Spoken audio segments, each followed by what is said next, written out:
Boa noite a todos que nos acompanham. Começamos aqui mais um episódio do Fala Saúde Podcast. E, em primeiro lugar, a gente sempre agradece, né, aos nossos apoiadores, aos nossos amigos que estão aqui com a gente, nos dando incentivos, nos dando essa força para continuar. E, em primeiro lugar, eu sempre agradeço a ele, que é o nosso amigo Gilcimar Brito, do Papo Campeão. Ele é um cara fantástico, um cara que vem nos incentivando, nos apoiando. Quando a gente passa por dificuldades, ele sempre vem nos dar uma ideia, algo para que a gente possa continuar nesse projeto. E ele é o idealizador do Facilita Rádio na Loja, que é um projeto fantástico, onde você que tem a sua loja e você queira uma rádio personalizada, que tenha as músicas da sua escolha, que vá falar dos seus produtos no ambiente ideal para os seus clientes, você entra em contato com a gente no nosso Instagram ou no próprio Instagram do Facilita Rádio na Loja, para que você possa colocar aí na sua loja esse projeto maravilhoso. Também agradecemos ao Cult Barbershop, que está sempre dando um jeitinho no nosso visual, para que a gente venha gravar bonitão, e meu amigo Marcinho, da Academia Star Fitness, que vem com essa proposta mostrando que saúde, que academia não é só para o físico, né? Não é só para a estética, é para a saúde. Né, Diogão? Perfeitamente, gente. É um prazer novamente estar aqui com vocês. Hoje recebendo uma pessoa muito especial para mim, para Diego e para muitos outros alunos aí de enfermagem de Nova Friburgo, tá? Trazendo um assunto essencial, né? E nós esperamos aí contribuir muito hoje com esse assunto, tá? Então, Adriana, seja muito bem-vinda, tá bom? Professora Adriana, ela nos deu aula na Estácio e contribuiu muito para a nossa formação acadêmica, tá bom? A gente quer te agradecer muito pela sua participação. Eu tenho certeza que hoje o bate-papo será excelente. Será excelente. Ela é enfermeira, ela é docente, é a mulher mais incrível que eu já conheci. Estava até agora falando nos bastidores, né, que quando me perguntaram na minha formatura quem foi os professores que me inspiraram, eu citei a Adriana Pitinato como uma professora que me inspirou muito, nos ajudou muito, nos incentivou muito. Ela nos ajudou a virar a chave, né, a entender a importância da mentalidade na graduação que tinha que mudar para a gente alcançar aquele objetivo. E a gente pede, nesse início, que você fale um pouquinho de você. Quem é a Adriana Pitinato, sua história, como que você chegou até aqui? Bom, meninos, eu quero agradecer por estar aqui, agradecer pelo convite e dizer para vocês que eu acho que o detalhe é você fazer o que ama, né? Eu acho que isso aí é o básico para que você evolua. E eu realmente falo que eu nasci para ser enfermeira. Eu nasci, depois eu descobri que a enfermagem em si ela não estava completando. Eu acho que eu tinha que meio que dividir esse conhecimento, tudo que eu passei para chegar onde eu cheguei e eu achei um meio de passar isso através da docência, né? Eu sou enfermeira, mas antes de fazer enfermagem, eu fiz auxiliar, eu fiz o técnico, eu fiz a enfermagem, depois eu fiz um mestrado, né? Sou mestre em enfermagem. Tenho muito orgulho de tudo isso que eu passei. Eu acho que eu sempre falo para os alunos que minha vida é um exemplo para todo mundo, né? Venho de uma família pobre, venho de uma família onde o pai era técnico de enfermagem, ele cuidava de 5 filhas, a esposa que era doméstica, minha sogra, minha avó. E a gente meio que não tinha muito esperança, né, de algum dia chegar assim, a sentar aqui hoje e estar conversando com vocês, né? Assim, a expectativa que a gente tinha de vida era muito diferente hoje. Então, hoje estar aqui com vocês e poder passar, mostrar para vocês que tudo que eu passei serve de inspiração é muito, muito legal, muito dá assim, um alíviozinho na alma, né? Saber que a gente, sim, se a gente quer, a gente consegue. Tudo é muito difícil, né? A gente tem que estudar muito, a gente tem que correr muito atrás, a gente vai ter que passar por certas coisas na vida que você fala assim, cara, eu não vou dar conta. E quando você passa e fala, não, eu dei conta, né? Eu cheguei até aqui, eu consegui passar ali, eu entrei para dentro de um hospital, meu pai tinha acabado de falecer e eu sempre falei que eu queria trabalhar em hospital, e ele nunca deixou. Meu pai faleceu em março, em julho eu já estava dentro de hospital como ajudante, eu era atendente dentro do centro cirúrgico, né? Depois fiz auxiliar, fiz o técnico, não estava satisfeita. Falei, eu vou fazer enfermagem, fiz com muito sacrifício, né? Trabalhando como técnicas e fiz minha faculdade com muito orgulho, com muito prazer, consegui passar num concurso público, graças a Deus. Aí depois terminei, fiz o meu mestrado, estou aí na docência, que eu amo o que eu faço. Então, assim, essa foi mais ou menos um pouquinho da minha vida. E hoje, né, vocês me convidaram, né, para falar sobre um tema que eu amo, e eu vou falar para vocês que o tema que eu mais, o foco que eu tenho, a minha meta é tentar transformar a vida, os últimos dias das pessoas em dias melhores, né, da vida, pouca vida que existe. Então, eu acho que isso é bem legal, porque eu consigo fazer isso como professora, dentro de sala de aula, dando o exemplo para os alunos, né, mostrando para eles tudo o que eu tenho cientificamente em campo, junto com as famílias, junto com os pacientes.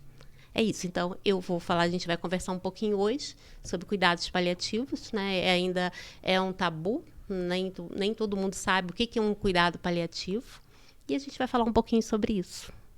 Muito bom, muito bom. Você é uma fonte de inspiração gigantesca, você sabe disso. E é um prazer, um orgulho muito grande estar com você aqui. A gente vem pensando nisso, né, com muito carinho. Faz tempo para trazer você.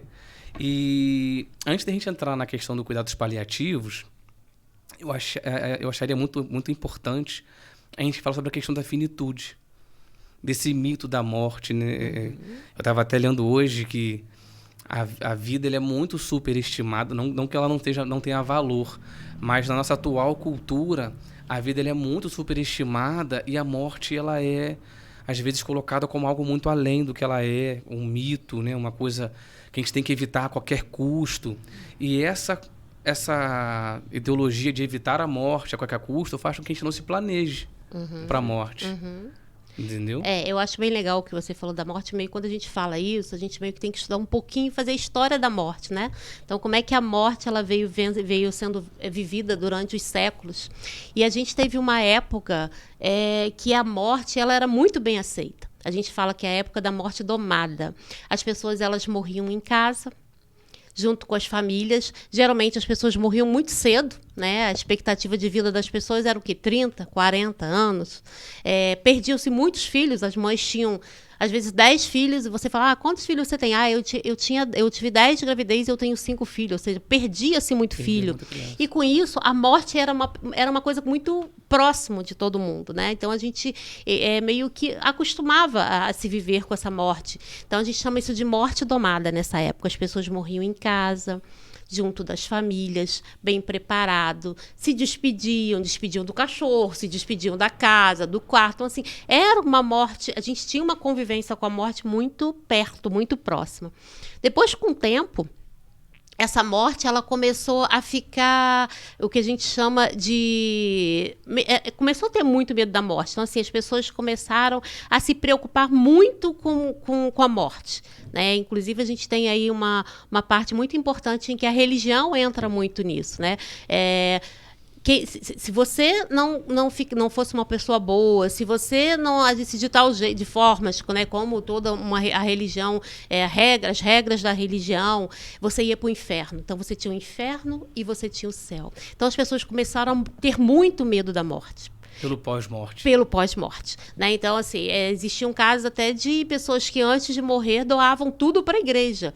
Porque meio que tinha uma regra na igreja que você doando isso para os seus bens para a igreja, você ia para o céu, né? Seria salvo. E as pessoas doavam, que tinham direito, né? As pessoas que doavam uma certa quantidade para as igrejas, elas tinham até o direito de ser enterrado dentro da igreja, próximo do altar. Então, quanto mais eu colaborasse com essa instituição, mais próximo, o meu pós-vida seria mais precursor, né? Seria mais interessante. Então, as pessoas começaram a ter muito medo da morte, que era diferente da morte domada. E daí a gente começou, né, com a mudança dos anos, dos séculos, na verdade, a gente teve aí uma morte romântica. Que a gente vai falar que nessa morte romântica, né, não tinha mais a adoração da morte como era na morte domada, não tinha mais essa parte da morte de si, né, eu me preocupava muito com a morte minha e despreocupava com a morte do outro, agora não. Nessa morte romântica, as pessoas achavam que a morte era uma coisa boa, do tipo assim, a mãe perdeu o filho, então ela queria morrer para se encontrar com o filho. Então, nesse século, a morte foi muito romantizada. Né? Os túmulos, geralmente você vai ver famílias com túmulos, onde a família inteirinha ficava que morria, ficava enterrada ali, porque era uma coisa romântica. Próximo, né? Tudo muito próximo. Até os cemitérios mudaram muito por conta disso. Depois, né, a partir do século XX, a gente vai ter uma morte interdita. É a morte que a gente tem hoje. O que a gente tem hoje? Muito medo da morte. Na morte hoje é um tabu. A gente não quer falar sobre morte. Nossa, você vai chamar a Adriana para falar sobre morte? Ai, não. Ai, fala sério, né? Você chega no barzinho, começa a conversar e fala assim, gente, e como é que vocês querem morrer? Como é que você pretende morrer? Quando você morrer, você quer... O que você quer que aconteça? Ai, pelo amor de Deus, a gente está aqui para beber uma cerveja e você vai falar de morte, ou seja... É um assunto como que é um tabu. É um tabu. E esse tabu, né, faz com que a gente fale pouco da morte.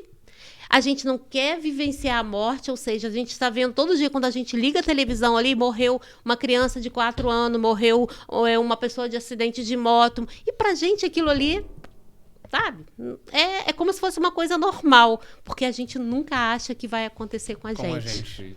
A gente nunca acha que vai acontecer com a minha mãe, a gente nunca acha que vai acontecer com o meu filho.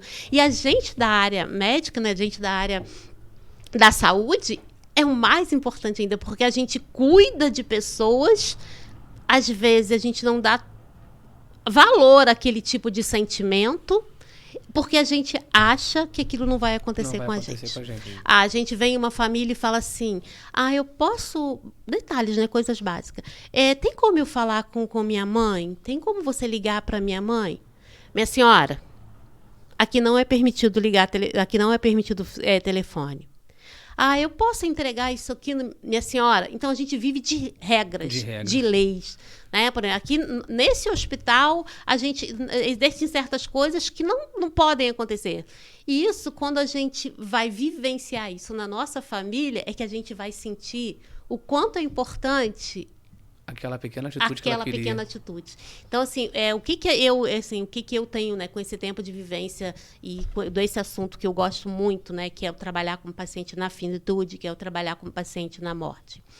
Que quando a gente vivencia a morte todos os dias, quando a gente todo dia, quando acorda de manhã e fala, cara, esse pode ser meu último dia, eu vou me preocupar menos com poucas coisas que a gente se preocupa. Às vezes a gente se estressa porque o cara no trânsito entrou sem dar a seta. A gente se estressa porque o cara está andando a 20 quilômetros na minha frente. Aí se eu pensar que esse pode ser o meu último dia... Será que vale a pena? Será que vale a pena eu me estressar esse tanto? Você perdeu ali tempos... minutos de vida Precioso. Com coisas irrelevantes. Com coisas irrelevantes. Sim. Por isso que é legal a gente pensar nisso, entendeu? Por isso que é legal a gente viver, não transformar a morte como uma coisa inimiga, mas transformar a morte como algo que a gente vai encontrar com ela um dia. Todos iremos. Exatamente. Ninguém aqui veio para semente. A gente é finito, todo mundo é finito. A única certeza que nós temos é que vamos morrer. A única certeza que a gente tem é que a gente vai morrer. Porque eu comecei a pensar na morte depois de um livro que eu li e depois de algumas aulas da Adriana, né, que apresentou pra gente esses tipos de morte, o que é a paliação, entre outras coisas. E eu comecei a tentar entender a morte, a partida.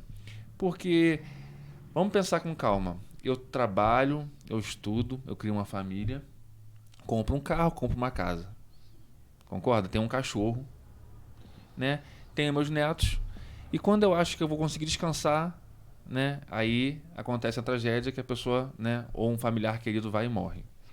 Aí você para pensar, poxa, mas eu trabalhei, eu estudei, eu corri atrás junto com meu esposo, com a minha esposa, comprei meu carro, tenho meu cachorro, tenho tudo bonitinho, e agora que a gente ia aproveitar a vida... Morreu. morreu, veio a finitude. E aí eu paro para pensar com calma nisso, né? É algo muito complexo, é muito além, né? É muito eu além. acho que cada um vai ter a sua forma de pensar e de entender a morte. Eu posso estar enganado, né? E eu também comecei a compreender que o que fica não é o que você tem, é quem você foi para as pessoas. Porque a finitude, já dizia nesse livro, é um muro gigante, que quando ele vem, você não consegue fugir mais. Não consegue. Então só tem um caminho, que é a morte. Sim. Então eu começo a compreender que para viver bem é preciso saber que a morte existe. Sim. Porque aí você perde menos tempo no trânsito brigando por causa de uma seta e vai amar mais as pessoas, compreender mais as Isso aí. pessoas, e entre outras coisas, né? E nesse ponto, o principal, você vai ver que o objetivo real da vida não é o que é posto hoje. Lógico, a gente tem que ter metas, objetivos, porque a gente tem que dar um sentido à vida para viver. Mas a busca não é o material, não é o ter, a busca é o ser. É muito mais importante a gente buscar nossos objetivos, mas não se esquecer do afeto. De buscar o afeto das pessoas. O afeto das pessoas que estão próximas a gente. Eu trabalhei muitos anos em asilo. E eu vi alguns idosos falarem que se sentiam culpados por estar ali, porque enquanto estavam buscando as coisas que elas achavam que realmente eram importantes, se esqueceram de cultivar o afeto dos filhos. E hoje os filhos não cuidam deles. Então, assim, a importância de você dosar. Eu tenho que trabalhar? Tenho, mas ao mesmo tempo eu tenho que dar atenção para minha esposa, para o meu filho, para minha filha, para o meu pai, para minha mãe. A gente não sabe o dia de amanhã. Existem algumas pessoas que falam, até assim, não concordo muito não, mas assim, em alguns casos a gente até vê que fala, a gente morre do jeito que a gente vive, né? Então assim, se eu, durante a minha vida, eu conquistei pessoas, durante a minha vida, eu tentei, eu saí um pouco do material, claro que material todo mundo quer, quem não quer ter uma casa, quem não quer ter um carro, quem não quer ter uma finitude, uma terminalidade aí, né? Os últimos dias da vida numa caminha, sendo bem tratado. Mas isso não é o mais importante. Às vezes a pessoa tem isso tudo. Ela tem uma pessoa para cuidar dela 24 horas, ela tem isso, mas dentro dela, o que ela cultivou para que ela fique deitada naquela cama esperando alguém virá-la de um lado, alguém virá-la de outro, dependendo de tudo, se ela não plantou, né, alguma coisa, algo dela, sabe? Hoje em dia eu tô deitada na cama, cara, mas olha quanta coisa boa que eu fiz, que eu realizei, né? Olha quantas vidas, né? No meu caso, eu falo, Tirana, o que você quer para você na finitude? Tipo, vou perguntar para vocês também, né? O que você quer para você na finitude? Na minha finitude, se eu tiver tempo, né? Claro que a gente tem as mortes agudas, né? Aquela morte, teve um acidente de trânsito, né? Aquela morte aguda, um infarto. Mas existem as mortes, né? Aquela terminalidade crônica, aquelas doenças crônicas, do tipo Alzheimer, né? O próprio câncer, algumas doenças, essas doenças crônicas, se eu tiver um tipo de doença crônica, o que eu quero para mim? O que eu, Adriana, quero? Então, se eu estiver em cima de uma cama precisando que alguém me vire de um lado, que alguém me vire de outro, que alguém me limpe, que alguém me ofereça oxigênio, eu quero estar ali pensando que eu dei conta desse mundo, né? Eu deixei sementes ali. Eu deixei pessoas que hoje, quando eu pensar na Adriana Pittinato, falar, nossa, a Adriana Pittinato, ela deixou o exemplo dela. Né? Nossa, eu tô falando isso, eu tô lembrando de uma coisa que a Adriana falou. Então, assim, é isso que eu quero para mim, sabe? Deixar coisas boas. E vocês, falem para mim, o que vocês querem? Você começa? Eu posso começar. Começa. O que você quer para sua terminalidade? O que você pensa? Há tempos atrás eu nem pensava nisso, né? Isso é um fato. Também não. E por falta de informação. Talvez seja aí a situação de muitas pessoas que após ouvir esse podcast de hoje vão começar a refletir para pensar na sua finitude. Hoje eu penso em ter uma finitude, um final de vida confortável, não só para mim, mas para quem me ama. Porque a morte também é sobre quem fica, não só sobre quem vai. Então a gente precisa tentar transmitir as nossas vontades para quem fica e tentar, eu costumo muito dizer isso, eu falo muito sobre isso, que eu não tenho rancor de ninguém. Não tenho rancor de ninguém. Posso gostar menos de um, menos de outro, mas rancor não tenho. E perdoar as pessoas, tem que lançar o perdão, que para lá na frente, né, quem é religioso ou quem tem a sua religião, pegue a sua fé e consiga partir com conforto, com segurança, né? E sem sofrimento. A minha finitude eu quero assim. E você, Diego? Assim, eu sempre pensei muito na morte. Porque eu tive um evento aos 12 anos de idade que me fez começar a observar a vida de outra forma, né? Eu sempre, daquele evento em diante, eu comecei a pensar o quanto que eu tinha que encarar como importante viver. E depois isso foi se lapidando, e eu fui vendo que viver às vezes não é só para si, é viver para o outro, é viver para a família, é viver para o seu próximo. Então, assim, até quando eu estou trabalhando, que eu vou cuidar de um idoso, eu cuido dele como eu gostaria de ser cuidado, sabe?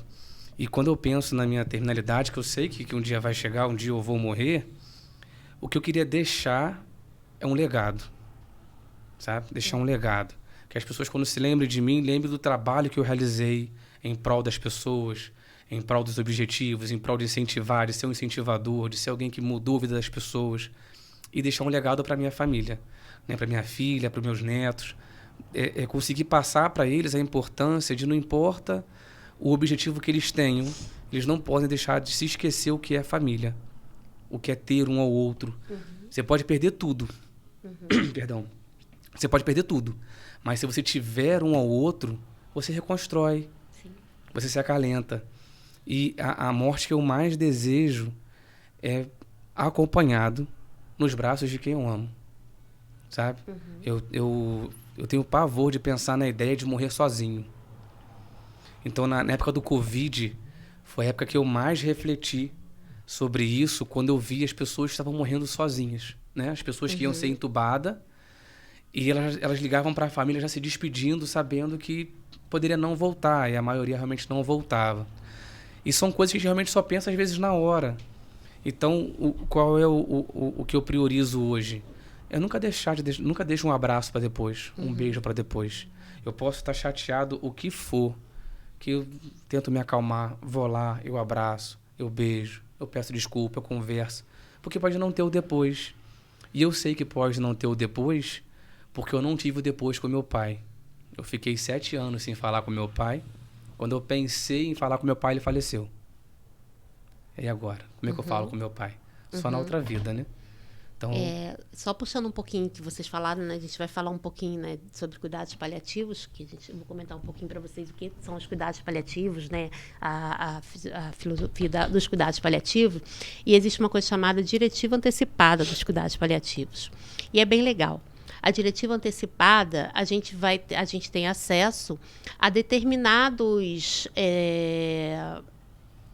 como que eu vou dizer? O que eu, Adriana, singular, a minha biografia, o que eu quero que aconteça comigo na minha terminalidade. Ou seja, se eu precisar, né, de alguma maneira, ficar em cima de uma cama, né, se eu não puder responder por mim, o que eu quero que aconteça comigo.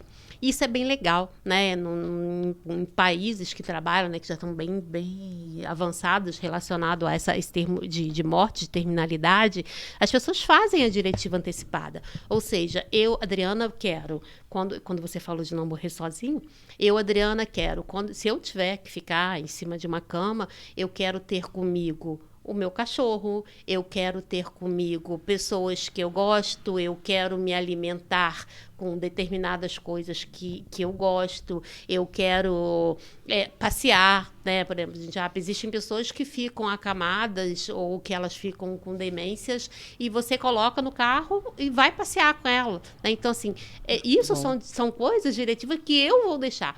Quando eu estiver em cima de uma cama, eu sou uma pessoa muito cristã, então eu quero que o pastor vá me ver, que as pessoas da minha igreja vão me ver. Então, assim, é bem legal trabalhar isso em diretiva antecipada e existem algumas... A gente tem cartas na mesa. Cartas na mesa é um baralho.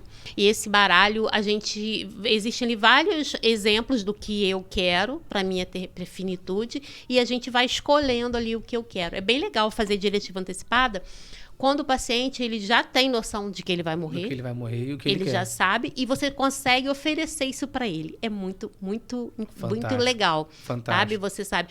Entre morrer em casa, o que você prefere? Eu quero morrer no CTI, eu quero morrer entubado, eu quero morrer com drogas, eu quero usar o meu último sustento, um último recurso para ficar vivo. Outras pessoas vão dizer, não, eu quero morrer em casa, eu quero morrer com a minha família, eu não quero ser entubado, eu não quero que seja usado vasos ativos, drogas, né, vasos ativos em mim. Então, a gente vai respeitando isso. Isso é bem legal, porque às vezes o paciente, por exemplo, eu, Adriana, se você perguntar a mim assim, Adriana, você fez uma parada respiratória, você tem uma doença, vamos lá, eu tenho câncer. O que você quer que aconteça com você? Vou falar eu, Adriana. Eu não quero ser entubada. Eu não quero... eu vou precisar, teu rim parou de funcionar, a gente tem acesso à hemodiálise. Eu não quero que faça hemodiálise em mim. Eu não quero que determinados procedimentos invasivos sejam feitos em mim, que eu sei que aquilo ali não vai melhorar a minha qualidade de vida. Exatamente. Na verdade, quando a gente trabalha com esse tipo de paciente, por uma equipe, que eu vou falar agora para vocês de cuidado paliativo, a gente visa qualidade de vida. E qualidade de vida não quer dizer que o paciente, ele precisa, ele não tem mais um órgão funcionando, o estômago dele não está funcionando, parte geniturinária, né, digestiva não está funcionando, a parte cerebral não está funcionando. Por que eu tenho que levar esse paciente para uma hemodiálise? Por que eu tenho que entrar com uma dieta para esse paciente, se ele não tem mais organismo para absorver isso? Por que eu tenho que levar esse paciente para um CTI para ser entubado se ele não tem o organismo dele? O que ele tem? Ele tem um rim, ele tem um estômago, ele tem um sistema cardíaco que só estão funcionando à base de uma tecnologia que é o que a gente vive agora, né? A gente está vivendo cada vez mais, gente, avanço de várias máquinas, de várias drogas, de vários medicamentos que são perfeitos. Sim. Mas a gente não pode deixar isso ser mais importante do que a pessoa. Do que a pessoa. Tá? Aí você pensa que está mantendo a pessoa... Às vezes a pessoa já quer descansar, Sim. já quer partir e está ali naquela... Ela nem é questão de já querer descansar. Às vezes ela até quer, entendeu? Às vezes, por exemplo, você vai pegar um paciente que ele chega para você com tanto sofrimento, com tanta dor, com tanta fadiga, o que ele vai falar para você? Me deixa morrer. E quando você entra com uma equipe de cuidados paliativos, quando você entra com profissionais que sabem trabalhar direito com determinadas drogas, com a dose certinha, que sabem trabalhar direito com técnicas que a gente pode trabalhar, até às vezes de um banho, trabalhar com calor e frio, trabalhar com determinada dieta, ele vai, a partir do momento que você instala isso nesse paciente, ele vai falar, cara, não quero mais morrer. Era aquilo que eu precisava. Adriana, o paciente, ele quer morrer, ele não está dando mais conta, então eu vou deixar ele morrer? Não, a gente tem que investir no que eu sei quanto pessoa, no que eu sei quanto profissional, para que ele melhore a dor, porque às vezes ele não quer morrer. Ele quer morrer porque ele não está com dor. Ele tem que morrer porque ele está sofrendo muito. Ele quer parar de sofrer. Ele quer parar de sofrer. E, na verdade, ele não está querendo morrer. Ele quer parar o sofrimento. E a gente pode investir nisso. Através de quê, gente? De conhecimento. Tá, a gente tem que conhecer muito drogas, a gente tem que conhecer muito técnicas fitoterápicas, a gente tem que conhecer tanta coisa que a gente pode fazer com o paciente, às vezes elevar o leito dele, às vezes fazer uma bandagem nele, às vezes oferecer uma quantidade de oxigênio nele, fazer uma quantidade, a gente tem aí o paciente com dor, a morfina, ela é uma droga que ainda existem pessoas que têm muito medo de trabalhar com morfina, a gente chama de morfinofobia, né? Tem medo, existem médicos que têm muito medo de trabalhar com morfina, e a gente sabe, vários estudos científicos que provam que quando a gente trabalha bem com morfina, né, quando o médico ele sabe dosar essa dose perfeita de morfina, ele vai aliviar a fadiga, ele vai aliviar a dispneia, ele vai aliviar a dor. Adriano, então por que isso não acontece? Por falta até de conhecimento, por falta de engajamento de uma equipe de trabalhar com isso. Iniciativas, iniciativa, às vezes por conhecimento, falta de conhecimento mesmo. A gente vê que no Brasil, se você comparar o conhecimento, o uso de morfina no Brasil e o uso de morfina em países que são avançados, o Brasil trabalha o mínimo. Por quê? Porque tem medo de trabalhar. Não sabe? Seria pela questão de a gente estar muito focado em curar. Então, quando a gente pega um paciente na terminalidade, a gente quer curar o que ele tem, mesmo ele estando para morrer? Exatamente. A gente está muito preocupado na cura. Aí, então, a partir do momento que o paciente ele já tem um diagnóstico de que não tem cura, aí, às vezes, acontece isso, né? Da própria equipe falar, não tem mais o que fazer. E tem muito para ser feito ainda. Meu pai tá com dor. Aí a famíliazinha vai lá na enfermaria, meu pai tá com dor. Aí você relata, vê de família e fala assim, mas já foi feito dipirona. Entendeu? Minha senhora, a dipirona já foi feito. Gente, dipirona não é o único medicamento. A gente sabe que tem muito a ser feito. Muito. Então, assim, a gente foca muito. Foi uma coisa que você falou bem legal, Diego. A gente foca muito na cura. A partir do momento que essa cura não existe, a gente não faz mais nada. A gente deixa meio que esse paciente de lado. De lado. E é essa hora que a gente tem que investir nesse paciente. Eu posso falar um pouquinho de cuidados paliativos, vocês querem? Pode falar. Só antes de você entrar em cuidados paliativos, só para encerrar essa questão da finitude, é uma coisa que eu até ia falar, eu ia esquecer, agora eu me lembrei. Essa semana foi Dia dos Pais. E eu queria muito que os pais que estiverem ouvindo e vendo o podcast se lembrem que fica na memória do filho a falta que ele fez na festa. Me dói o coração quando eu vou na festinha do Dia dos Pais, as crianças chorando porque o pai não foi. Sabe? Dói, cara, me dói. A criança sentada chorando, ela vê as outras crianças com o pai e o pai não foi e ela chorando. Então, assim, cara, eu sei que a gente tem que trabalhar, eu sei que a gente tem que sustentar a família, mas nada é mais importante que o nosso filho. Verdade. Sabe? Então, lembre-se que o seu dia, você não sabe quanto tempo, quantos dias você tem com o seu filho. Então, aproveite o máximo. Vá na festinha, no aniversário, Dia dos Pais, o que tiver. Né? Vá, porque é muito importante, para ele principalmente. Então, finalizamos essa questão da finitude. Eu queria só pontuar uma coisa, Adri. A gente sabe que a finitude, né, é para todo mundo. Ponto. Isso aí a gente não tem nem que discutir, né, Diego? Exatamente. E eu também entendo que a enfermagem tem um papel central nisso. Central, porque, não. Como você falou, central que eu digo no sentido de estar na linha de frente, quando o familiar chega, olha, papai tá com dor. O que você pode fazer para ajudar a gente? Já fiz dipirona. Uhum. Mas o que mais você pode fazer para tentar auxiliar aquele paciente, aquela família a ter conforto? Porque o conforto, às vezes, aquele familiar que está ansioso, preocupado, é pela dor do seu ente querido, né? Uhum. Então nós temos que tentar também ter essa visão de trazer essa finitude para a gente, como pessoa, e também tentar voltá-la muito para os familiares também do doente. Não só do paciente, né? Porque eu percebo famílias muito ansiosas, preocupadas. E essa resposta, já foi feito tudo que tinha que ser feito, talvez não seja a resposta mais ideal. Uhum. Você falou da dor também, né? E falou da gente que é enfermeiro, a gente fica ali 24 horas, né? É uma equipe que é o que tem mais acesso com o paciente. E a gente fala um pouquinho da família. E, às vezes, o paciente, ele relata dor. A gente fala, a gente já fez dipirona, não tem mais o que ser feito.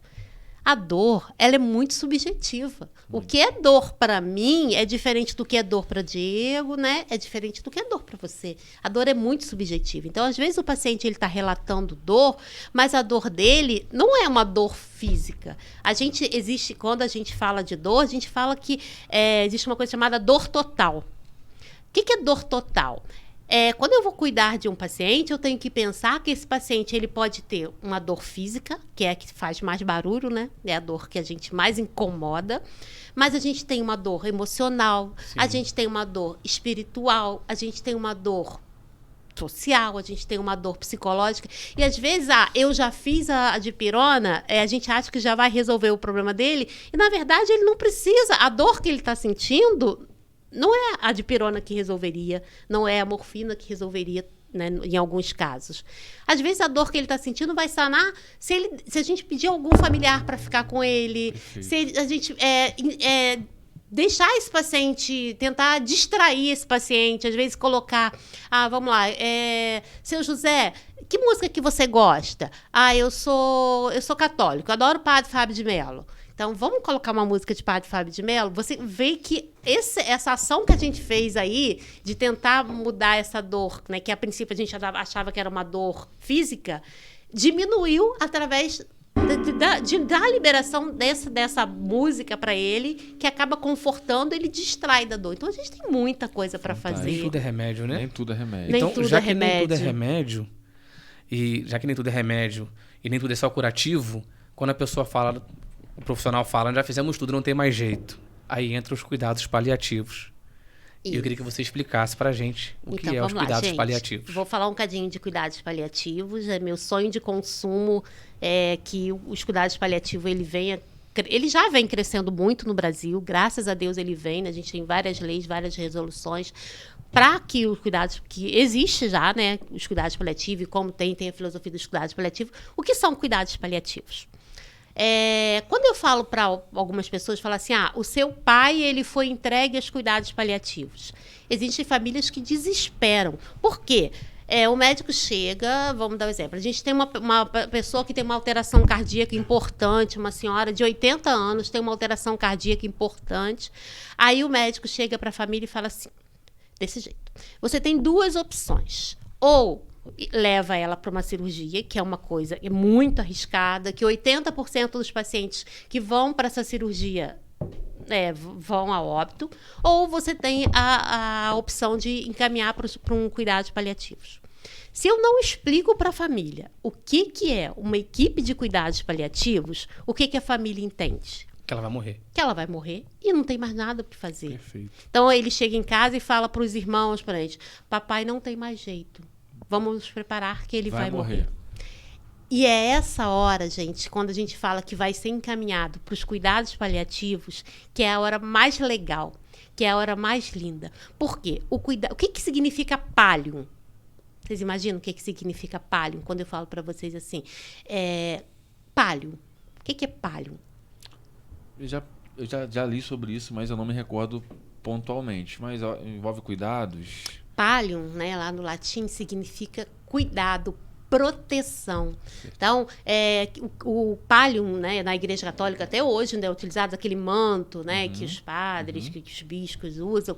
Pallium é basicamente isso. Quando eu falo que pallium é proteção, é cuidado, né? As pessoas quando iam para a guerra, né, quando a gente vê esses filmes antigos de guerra, que eles iam com aquele roupão, com aquele manto, para que eles usavam aquele manto? Para proteção. Para proteção, né? Contra o frio, né? Contra os intempéries, né? Que aconteciam durante essas guerras. E hoje em dia, né, cuidados paliativos é exatamente isso. São cuidados de proteção. Proteção para quem? Para aquela pessoa que precisa, que está necessitando de cuidados com uma doença que não tem cura. Adriana, quando que a gente vai oferecer cuidados paliativos para alguém?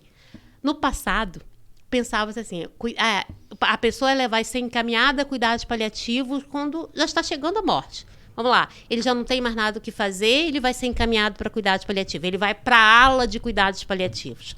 Só para morrer. Só para morrer. E hoje em dia, não. Cuidados paliativos a gente vai oferecer para quando fecha um diagnóstico de uma doença que não tem cura. Não tem cura. Hoje, eu, Adriana, cheguei lá no médico, foi fechado que eu tenho um câncer metastático, né? Começou pela mama, eu tenho um câncer metastático, não tem mais o que fazer.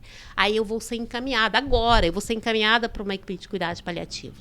Então, a partir de agora, tudo o que for feito em mim vai ser em foco, Adriana, vai ser para a pessoa e não mais para a doença. Então, quando alguém é encaminhado para cuidados paliativos, o foco não é mais a doença. Eu não tenho mais que me preocupar que a pessoa não pode mais comer carne de porco. Eu não tenho mais que me preocupar que a pessoa não pode mais beber a cervejinha que ele gosta. Eu não tenho mais que me preocupar que a pessoa não vá ver determinados, ter determinados momentos que pode fazer mal para a saúde dele. Agora, a preocupação é que a gente vai dar qualidade de vida para esse paciente até que a morte aconteça e trabalhar o luto familiar, que é bem legal. Quando a gente trabalha com cuidados paliativos, a gente trabalha com o doente desde a hora que fechou um diagnóstico até o luto familiar. A gente acompanha essa família até o luto familiar. E interessante, Diego, falar nisso, porque essa semana eu fiz um post sobre comunicação efetiva. Saber como se comunicar. Foi justamente o que ela acabou de falar. Sim. A forma que o profissional se comunica com os familiares, é fundamental. com a equipe até, né? Ela é o ponto-chave. Porque se você aborda o paciente até e a família falando, olha, cuidados paliativos, vai morrer. É muito diferente de você falar, olha, cuidados paliativos, ele tem como princípio objetivo cuidar de você, da qualidade de vida e te preparar, né? E você e sua família para a morte. Para a perda. Você já mudou para a finitude, né? Ter a noção de que você está lidando com pessoas leigas que não sabem. Você sabe, mas a pessoa não sabe. Se você não expor, não explicar, ela vai ter dificuldade de entender. Sim. E o bem legal do cuidado paliativo, gente, só dando continuidade aí, o cuidado paliativo, a gente trabalha em equipe, tá? Existe uma equipe multidisciplinar, né? Então, no cuidado paliativo, o foco não é mais o médico. Tá? A gente tem uma certa dificuldade ainda de entender isso, mas o foco não é mais o médico. Agora, o foco é toda uma equipe, né? O paciente, ele precisa de um apoio nutricional, ele precisa do apoio do enfermeiro, ele precisa do apoio do psicólogo, ele precisa do apoio até do capelão, capelão é um dos participantes da equipe de cuidado paliativo que vai restringir a parte espiritual, que a gente vai falar um pouquinho sobre essa parte espiritual. A gente vai trabalhar em equipe, tá? O médico, o enfermeiro, né? Toda uma equipe de saúde para cuidar desse paciente. E quando a gente trabalha com essa equipe, quem é prioritário ali? É o paciente e a família. A família tem que trabalhar junto. Sabe aquela coisa do tipo assim, quando a família chega para perguntar, qual o remédio que você está dando, meu paciente? Pergunta para o médico.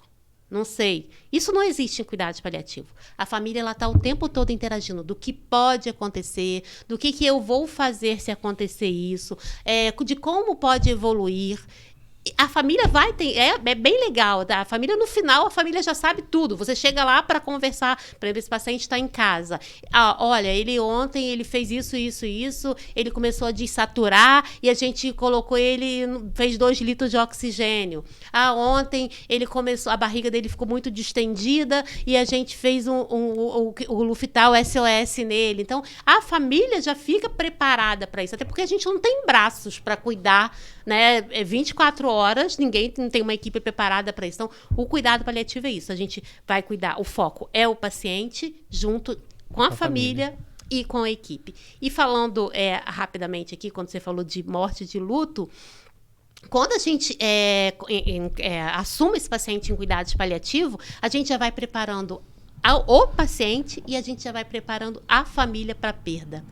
E é bem legal que a gente vai ver uma diferença muito grande na família que foi preparada para a perda e na família que não foi preparada para a perda. O impacto é outro. É outro. A família, existe uma coisa chamada luto antecipatório. Então, quando a família ela tem acesso a esse luto antecipatório, ela sabe todos os dias que aquele ali pode ser o último dia do meu pai, que aquele ali pode ser o último dia da minha mãe. E isso vai com que ele apoie muito mais isso, ele aconchegue muito mais esse paciente, ele se prepara para o último dia, ele faz tudo que a família ela vai se unir e fazer tudo o que para a gente dar falando mais uma vez, uma qualidade de vida para esse paciente. Então, quando a perda acontece literalmente, você vai ver que é muito mais suave, a despedida é muito mais suave. Existem os rituais com que eles passam, né? Rituais de despedida, do tipo, o paciente está sendo velado e eles chamam lá a pessoa, né, da parte espiritual, o padre, né, o pastor, faz todo aquele ritual de despedida. Existem famílias que gostam de cantar músicas, existem famílias que fazem oração, existem famílias que bebem. O cara fala, quando eu morrer, eu quero que vocês toquem um pagode e que tenha cerveja. E a família faz esse ritual. Sabe, aquela coisa que, nossa, não acredito. O pai mal morreu e eles já estão fazendo pagode. Mas é porque foi assim, lá na diretiva antecipada, o cara falou, quando eu morrer, eu não quero que vocês fiquem chorando por mim, não. Eu quero festa. Então, tudo que a gente viu que a sociedade diz pra gente que a morte, né, existe isso, quando morrer, a família tem que ficar de luto, a família tem que chorar. Isso não existe em cuidados paliativos. Em cuidados paliativos, quando morrer, a gente vai trabalhar essa perda da maneira que você quer trabalhar. Tá? Se você quer ir para a igreja fazer oração, você vai para a igreja fazer oração. Se você quer ir para a praia comemorar, você vai para a praia comemorar. E uma coisa bem legal também, que em cuidados paliativos respeita muito o que o paciente quer depois que ele morre. Então, existem muitos pacientes que ele vai falar, eu quero ser cremado. Eu quero ser enterrado lá na minha cidade. Eu quero... Não sei. Então assim, esse querer... É respeitado. Esse respeitar do que o paciente queria é muito legal para esse luto. A gente vai... É porque vocês tinham me comentado comigo alguma coisa antes, né? Sobre luto patológico, né? Sim, sim. A gente, quando fala de cuidados paliativos, o que é o luto patológico? Primeiro, né, gente? O luto patológico, existe um tempo de sofrência, né? Então, a gente geralmente tem aí, claro que não é cientificamente provado esse tempo, né? Mas, basicamente, assim, o primeiro ano é muito sofrido. É o primeiro Natal, é o primeiro Ano Novo, é a primeira Páscoa, é o primeiro aniversário. Então, esse primeiro ano é muito sofrido para todo mundo. Para todo mundo. Depois de 1 ano, 2 anos, a coisa já começa mais calma. Claro que aí a família, sempre que tá perto do Natal, a família pode chorar. E o mês de agosto é o mês que meu filho morreu, então é o pior mês para mim. Isso aí é normal. O que não é normal? A pessoa não conseguir sair daquele luto, né? A mãe, quando perde um filho, ela tem 7 anos do filho morto, o quarto continua do mesmo jeitinho, ela vai ficar falando daquele filho como se com muita sofrência. Isso não vai fazer bem para ela. E quando a gente pausa a vida dela, né? Ela literalmente, ela pausou, como se fosse um reloginho, né? Eu parei a partir daquele momento. Quando eu tenho uma família, né, preparada, quando eu tenho um trabalho com esse tipo, né, se a gente hoje, eu me preparo para perda, eu sei que minha filha, né, eu posso perder minha filha hoje. E se eu vivo isso de despedir, como você falou, né, eu vou me despedir, eu vou perdoar, eu vou guardar menos rancor. Então, se a gente começa a treinar isso na nossa vida, a gente consegue trabalhar um pouco melhor essa perda. Essa perda. Né? Essa perda. E, Adriana, eu tenho uma dúvida, na verdade. Pela sua experiência, né, com trabalho, com estudo e trabalho paliativo, né, e sua prática também, né, no dia a dia, como enfermeira hospitalar, né, você percebe, ou você tem algo para falar sobre o paciente que tem muita fé, pacientes que têm uma religião, ele consegue passar por esse momento da finitude com a sua família de forma menos dolorosa? Ou você acha que isso não tem muito a ver? Essa parte de ser religioso ou não ser, isso afeta muito na sua finitude? Então, quando eu falei para vocês sobre cuidados paliativos, né, que a gente vai falar sobre dor total, né, dor física, dor social, dor emocional, dor psicológica. E uma das dores totais, né, que faz parte dessa dor total, é a dor espiritual. Isso, a gente tem um problema muito sério com isso, né? Porque cientificamente existe uma certa resistência, né, da fé. Né? A gente tem uma certa resistência. E sobre isso hoje? Quem segue nessa área da ciência, nem todos, tá? As pessoas que seguem pela essa área da ciência acham que tudo tem que ser explicado. Né? Tudo tem que ser comprovado. Você tem que fazer todo um trabalho para dizer que determinada coisa fez sentido ou não. E quando a gente trabalha nessa filosofia dos cuidados paliativos, já foi comprovado cientificamente que a espiritualidade faz a diferença, né? Que a pessoa, quando a gente estimula o paciente a se apegar, né? A pegar aquilo que ele crê, independente.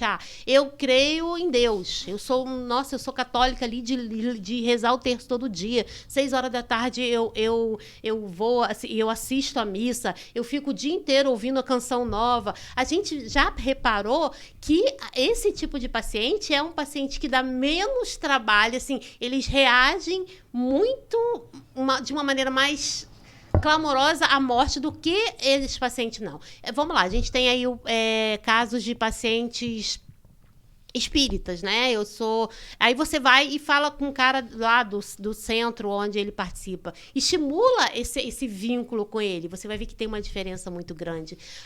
Eu acredito na fé, minha fé é na natureza.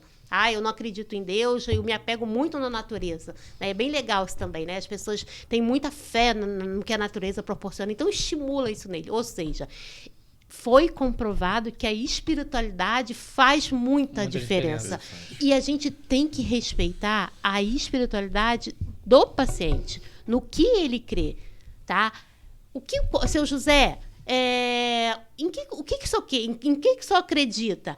Eu acredito muito em Deus. Então, bora lá, vamos ouvir uma música. Só que leia um versículo da Bíblia. Você vê muita diferença isso.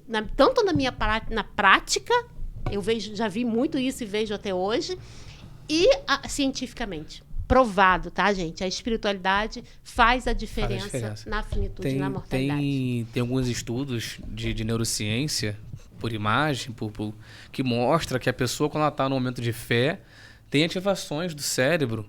Algumas áreas. Entendeu? Que ficam muito ativas. Muito ativas. E assim, a fé, ela é uma certeza que você tem. Então, quando você tem aquela certeza, não importa o que vai acontecer, aquilo é certo. Pode ser até um exemplo que não alcance tanto, porque não é da nossa realidade. E como você falou, era uma época que a morte era vista de outra forma, apesar de já ter os medos da morte. Mas eu estava estudando sobre os vikings, não pela perspectiva dos vikings, mas pela perspectiva dos ingleses. E eles falavam que eram homens muito altos, vorazes, e que se lançavam em cima das espadas, que não tinham medo de morrer. Aí quando você vai ver a fé dos vikings, era o quê? Que eles tinham que morrer em batalha para ir para Valhalla. Então, realmente, essa questão da fé faz você não ter medo da morte. Pelo aquilo que você acredita no pós-morte, pode fazer você ter muito medo ou realmente encarar como algo muito mais tranquilo, natural. Muito tranquilo. Entendeu? Às vezes você fala assim, você vê um idoso lá no hospital em cima da cama assim, aí ele paradinho assim, aí eu fico pensando assim, nossa, eu não aguentaria ficar nesse local. E você vê que a pessoa é tão tranquila. Aí exatamente. A pessoa na terminalidade, gente, quem quer trabalhar com terminalidade, né, e que quer se envolver com esse assunto, são pessoas muito ricas, porque elas não têm mais nada a perder. Entendeu? Sim. Elas não têm mais nada. Eu não tenho mais que me preocupar que eu tenho que comprar uma casa. Eu não tenho mais. Agora não, eu tenho que me preocupar com o meu fim. Então, elas são pessoas muito ricas e que elas oferecem muito pra gente. Então, quando a gente cuida de uma pessoa na terminalidade, a gente começa a repensar. Por que eu me preocupei tanto com isso? Por que eu me estressei tanto por aquilo? Por que eu tenho tanto rancor? Por que eu tenho tanta raiva do meu vizinho que fica com... Exatamente. Porque eu levo o cachorro para passear e faz o cocôzinho ali no meu portão, sabe? Então a gente começa a repensar que dá para ser mais tranquilo. Exatamente. Né? Eu acho bem legal. Dri, você que se impacta com o que você permite. Sim. Eu estava vendo uma reportagem há um tempo atrás e eu quero falar um pouco sobre tempo com você. Tempo cronológico. E eu vi uma especialista falando sobre tempo. Falando que o paciente, quando vai numa consulta com você, enfermeira que trabalha com paliação, ele se arrumou para aqueles 15 minutos. E naquele momento, aqueles 15 minutos são os mais importantes da vida dele. E eu queria te perguntar, o tempo cronológico para quem está na finitude, ele faz sentido, você acha? Em que sentido? Para o paciente? Para o paciente. Olha só, quando a gente trabalha com tempo, a gente vai ver que o tempo é diferente para a gente. Vamos dar um exemplo. Olha,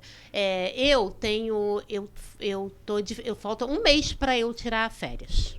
A gente vai ver que esse um mês, ele vai demorar a passar. Eu tenho para até chegar minhas férias. Quando eu estou de férias, o que acontece com esse um mês? Voa. Ele passa muito rápido. Perfeito. Então, o tempo, ele é diferente para cada um, para cada situação que eu estou mudando, para cada situação que eu estou vivendo. E o que você falou sobre esses 15 minutos, né? Eu vi essa reportagem, eu gosto muito dela também, é que a gente tem que valorizar muito o pouco tempo que a gente vai ter com aquele paciente, né? E valorizar do tipo assim, a gente, para ele, é muito importante. A gente é o dono para ele, né? A gente é o dono do conhecimento. A gente sabe o que falar para ele quando ele falar que está com dor. A gente sabe o que falar para ele quando ele falar que ele está ansioso, que ele tem insônia. Então, ele me valoriza muito. E a gente tem que valorizar também esse tempo para ele. Então, o que eu, Adriana, quanto profissional, o que eu posso oferecer para o seu José nesses 15 minutinhos? Se ele fala assim, eu estou muito ansioso. Valorizem a sociedade do seu José. O que eu posso falar para ele? Seu José, quando o senhor estiver muito ansioso, foca nisso e nisso e nisso. Quando o senhor estiver muito ansioso, liga uma música. Quando o senhor estiver muito ansioso, chama seu cachorro. Eu tenho um cachorro que ele me adora, mas minha filha não deixa ele chegar perto de mim, porque minha filha não quer que ele me suje. Ele não tem mais o que perder. Exatamente. Então, assim, o carinho que aquele cachorro vai dar para ele naqueles minutinhos vão fazer toda a diferença pro tempo que ele tem. Então, Perfeito. O tempo porque, básico. Eu perguntei isso, Diego, porque se faz sentido, né, para o paciente que está na finitude, Porque muitas pessoas acham que, não, o cara tá na finitude, ele não quer mais ver televisão. Ele não quer mais ir na rua. Não quer Então, mais o tempo conversar. pra ele não passa, mas é pelo contrário, né? É. Ele quer, O tempo quer dele é aproveitar. aquele tempo, né? E é bem Só tem legal aquele, isso que né? você falou. A gente acha que ele não quer. A gente não para dar atenção Pra dar nesse atenção. paciente na terminalidade. Ninguém nunca senta do lado dele e fala, seu José, o que o senhor quer? O que vai te fazer feliz? Às vezes ele vai falar que vai fazer feliz ele pegar o jarro de flor dele, que ele gosta, que todo mês de maio... O mês que ele mais gosta é o mês de maio, que é a plantinha de maio dele flora. Então pega essa planta e coloca do lado dele. Sabe, são coisas bobas. Que pra sabe? gente não é nada, Que mas pra gente ele não faz é toda a nada. diferença. Tá, vamos lá. E seu José adora... Senta do lado do seu José e fala, seu José, o que o senhor quer comer? Ah, eu quero comer... Vamos lá, amendoim. Eu quero comer amendoim torrado. Torra um amendoim e leva para o seu José. Olha a diferença que você vai fazer na vida Sim. dele. Então a gente acaba oferecendo coisas para eles que não é necessariamente o que ele quer. O que para mim doce de amendoim é horroroso, eu não consigo nem sentir o cheiro, para ele é o que ele precisa. Exatamente. Então quando a gente vai cuidar de alguém na terminalidade, é o que eu falei logo no início, tem que ter a singularidade, tem que conhecer a biografia. Respeitar a subjetividade e respeitar a subjetividade. Senta do cliente. lado dele. O que é bom para você? O que você quer? O que vai fazer diferença para você nesse momento? Fantástico. E a gente não faz isso. E o que não falar para esse Perfeito. paciente? O que não falar, o que ele não quer ouvir. Olha só, a gente tem uma linha que fala assim, todo o paciente que tem câncer, eu tenho que falar que esse paciente que tem câncer. Então, existe uma linha de médico. Você vai chegar, o médico vai olhar para você e falar assim, olha, você tem 6 meses de vida. Você vê o que você vai fazer da sua vida. Mas esse paciente não está preparado para ouvir isso. Então, a gente vai falar o que ele quer ouvir. Por isso, eu tenho que perguntar. Eu tenho que ir aos poucos, sanando o que ele quer. O que ele quer. Porque, às vezes, eu tenho todo o meu paciente em cuidados paliativos com uma equipe de cuidados paliativos. O paciente sabe que ele vai morrer, sabe que ele está indo para o INCA. Ele está sendo encaminhado para o INCA, mas ele não admite que ele vai morrer. Não aceita. Então, eu vou chegar para o seu Tem a José e negação. falar para o seu José, não tem mais Aceita, jeito. você vai morrer. Você vai morrer. Pô, Que faz você, sentido. aqui, por favor, assine esse papel aqui, que a gente já tem que resolver o problema aí da nossa herança para não ter problema, porque o senhor vai morrer. Então, assim, falar é o que ele quer saber.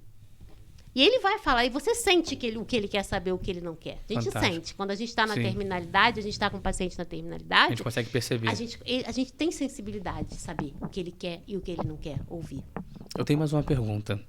Com relação à morte, ao luto. Eu, particularmente, eu não sei nunca o que dizer quando eu vou para um conhecido, um familiar, não importa, que perdeu alguém. Eu não sei o que dizer. Porque eu acho que nenhuma palavra que você vai falar vai fazer algum efeito real, sabe? A única coisa que eu faço é abraçar a pessoa, entendeu? E não costumo falar nada. Você acha que essa minha atitude é uma atitude errada? Eu deveria realmente falar alguma coisa? Palavras vão fazer alguma diferença naquele momento em específico? Não que depois não venha fazer algum efeito. Mas naquele momento, ainda mais uma morte repentina, do nada veio a óbito. Palavras fariam alguma diferença? O luto é ou bem são só legal. formalidades? Eu acho bem legal isso que você perguntou. A gente faz tudo errado, né? Vamos lá, a gente perdeu um filho, né? A mãe, a gente está lá no velório e a gente chega lá e o que a gente ouve? Mas você tem outro filho. Mas o seu filho não aguentava mais sofrer. Você acha justo querer que seu filho fique vivo do jeito que ele estava? Então, são coisas que a gente não tem que falar. Então, basicamente, o que eu tenho que fazer nesse caso? É o que você falou, é abraçar, é sentar do lado, é ouvir. A pessoa, quando ela está enlutada, quando ela perde alguém, ela só quer que alguém escute. Então, ela vai falar 300 vezes a mesma coisa. Ela vai virar para você e falar 300 coisas. Minha mãe morreu. Ai, eu tô com saudade da minha mãe. E você vai ficar ali ouvindo. Eu não tenho que ficar falando, para com isso. Exatamente. Isso não existe. Ela vai viver o luto dela com o tempo Permitir que ela sentir. tem que permitir, ela tem que passar. Eu acho que a gente fala, né, cientificamente, já foi provado isso, que um luto é meio que como é que eu vou dizer? É uma oportunidade que a gente tem de aceitação. Eu acho que o luto é uma coisa milagrosa, né? É Sim. meio que é o tempo que eu tenho de aceitar. Porque hoje, eu tenho você aqui, eu consigo ver você, né? Eu consigo conversar com você. E isso, quando eu perdo alguém, eu não tenho mais Não isso. tem mais. Eu vou ter que me acostumar a me comunicar com você de uma outra De uma maneira. outra maneira. Igual eu faço. Às vezes eu converso com meu pai, de vez em quando. Sim, eu vou ter que me acostumar a sentir. Eu perdi minha mãe, então hoje eu não consigo visualizar minha mãe. Mas com o tempo eu começo a acostumar a viver, a sentir minha mãe, a conversar, a escutar os conselhos que ela me dava. Né? Hoje, se minha mãe estivesse aqui, ela falaria isso. Então, o luto é basicamente isso. Não tem o que se falar. A gente vai sentar e apoiar. Deixar a pessoa sentir. E deixar a pessoa sentir. Não tem fórmula. Fantástico. E a escuta qualificada também, né? E em falar nisso, né? Eu queria ficar te ouvindo aqui o resto da vida, porque olha, Verdade. que assunto maravilhoso, né, Fantástico, cara? fantástico. Você fala coisas que é a nossa realidade, que todo mundo que já perdeu alguém já viveu.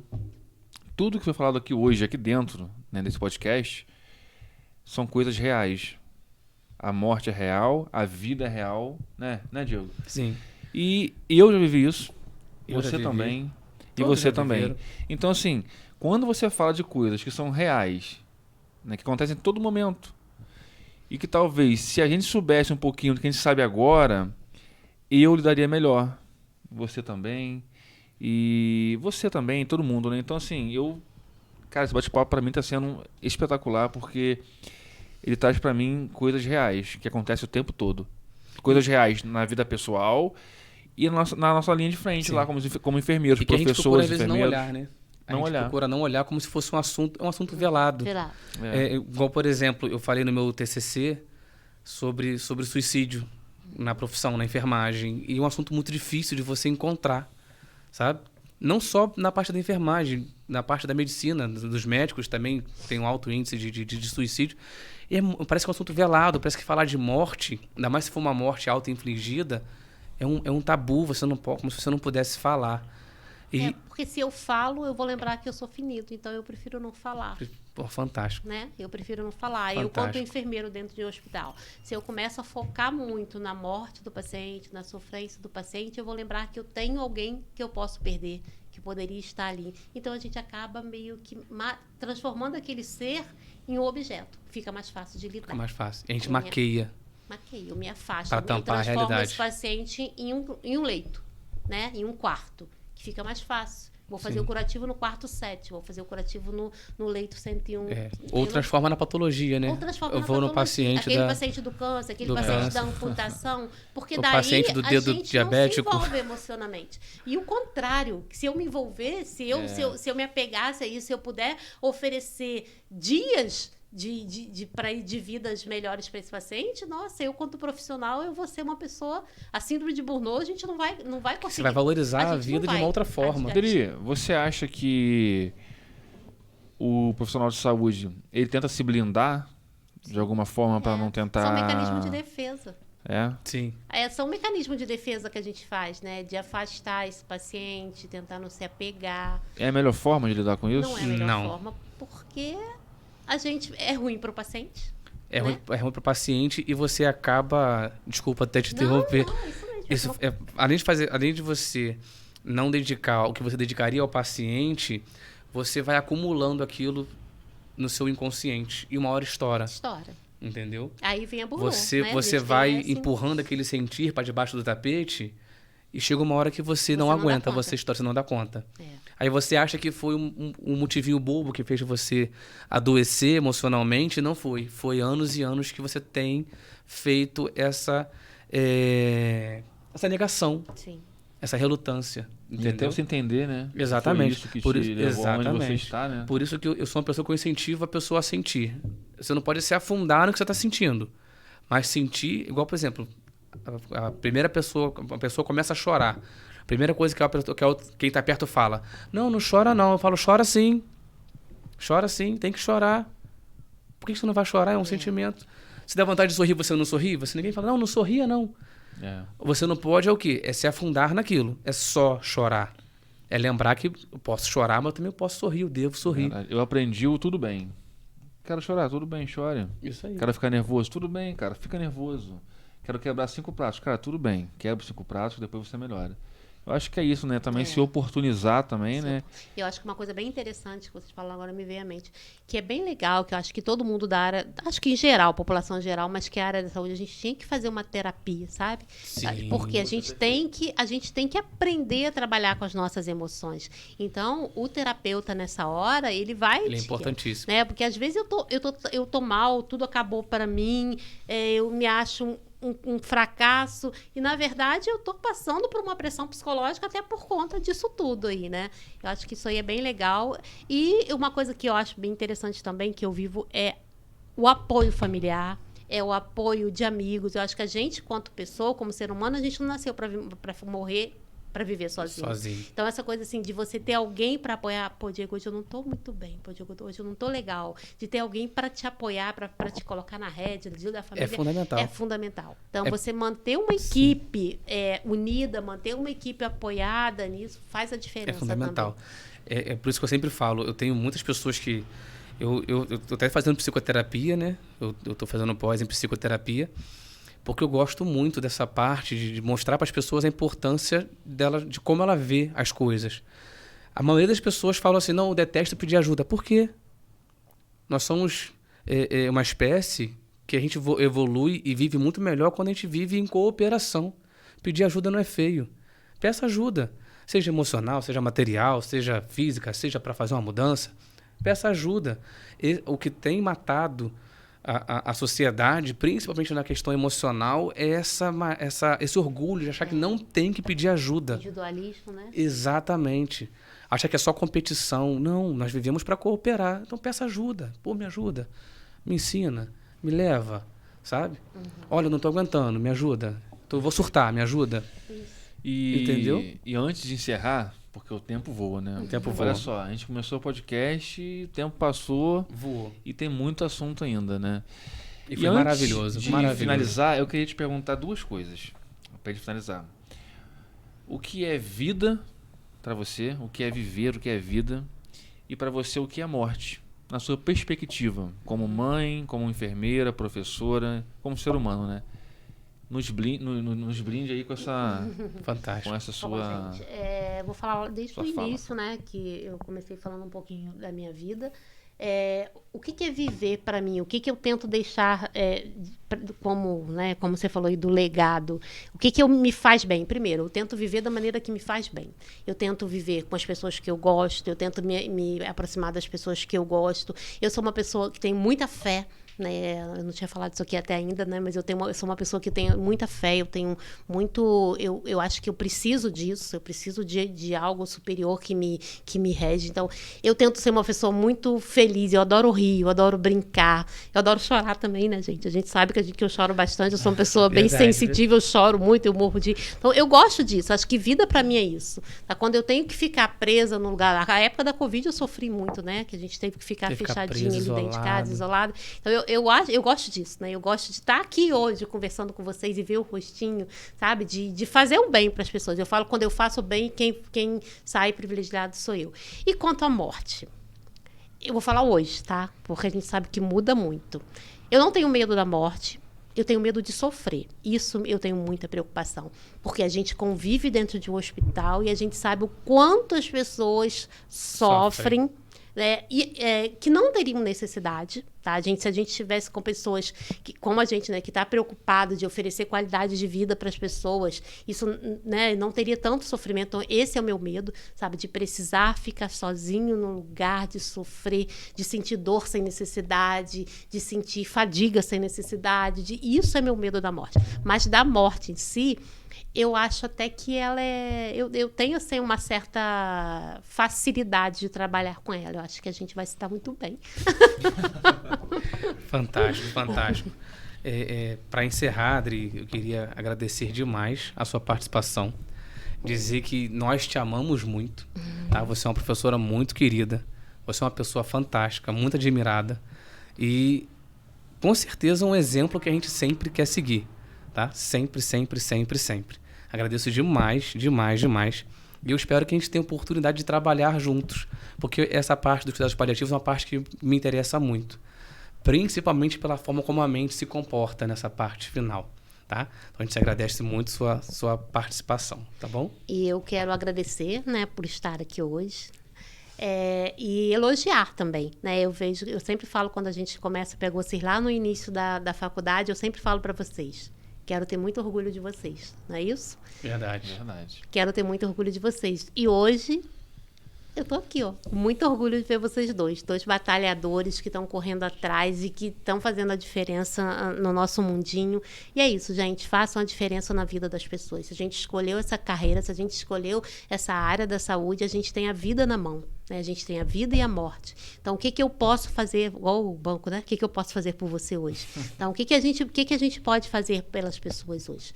Tá? E é isso. Obrigada. Eu também quero agradecer aí, né? Primeiramente a Deus pela sua oportunidade, né?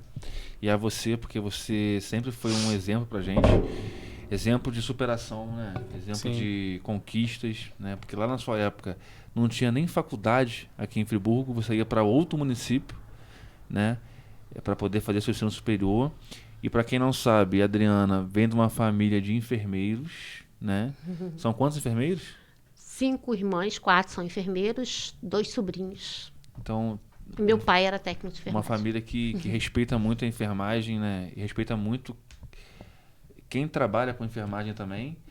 Também quero agradecer o Diegão aqui, meu parceirão aqui, né? A gente vai estar junto nesse projeto aí. E muito mais por conta dele. É Diego e Diogo. De me dando aí uns petelecos na cabeça, uns bicudos. Vamos, a gente tá indo. E é isso, eu acho que um assunto como esse ele tem que ser discutido todos os dias. Sim. Exatamente. Como a violência contra a mulher, que foi o podcast passado. Sim. Como esse podcast que fala sobre a vida, sobre a morte, sobre a paliação, e como muitos outros que virão aí pela frente. Nosso grande intuito hoje é falar muito mais de saúde do que de doença. Exatamente. A gente quer desmistificar a saúde e sem nada técnico, sabe? Assim, descontraído. Vai ter papo. Para as pessoas verem que não é um tabu, que não é só medicação, não é só esperar ficar doente e tratar. A doença, ela vem na discussão. A prevenção, vamos tratar. Exatamente. Mas o nosso foco é tente ficar saudável de alguma forma, para não precisar ficar doente lá na frente. Exatamente. E é isso, Diego. Tem alguém mais para agradecer aí? Eu queria pedir ao pessoal, né, de casa, agradecer a participação, a presença, estar aqui nos vendo, nos ouvindo. Pedir que nos sigam no Instagram, nos sigam no YouTube. Dá um joinha aí no YouTube para poder a gente conseguir alavancar. Agradecer mais uma vez os nossos patrocinadores que estão aqui nos apoiando. Agradecer mais uma vez o Gilcimar, um cara fantástico. Eu nunca posso deixar de agradecer a ele toda a oportunidade que ele tem nos dado, o incentivo, o apoio. E queria, agora que começou as eleições, já que a gente falou nessa questão de finitude, nessa questão de não se importar muito com as coisas, que as pessoas tenham a consciência de que eleição, de que candidatos não é time de futebol, não precisa de violência. Se você vota no X, vota no X. Se você vota no Y, vota no Y. Não precisa, através da violência, querer que o outro vote no seu candidato. Se você vota no seu candidato, você vota no seu candidato, o outro vota no outro, e é assim que é feita a democracia. E na questão de opiniões, quem discorda da minha opinião não é meu inimigo. É só uma pessoa que pensa de forma contrária. Então, quando você parte desses princípios, né, que a gente consegue viver bem estabelecendo essas realidades, né, de que cada um tem a sua forma de pensar e a sua opinião e tem que ser respeitado por isso, a gente vai conseguir viver num mundo muito melhor.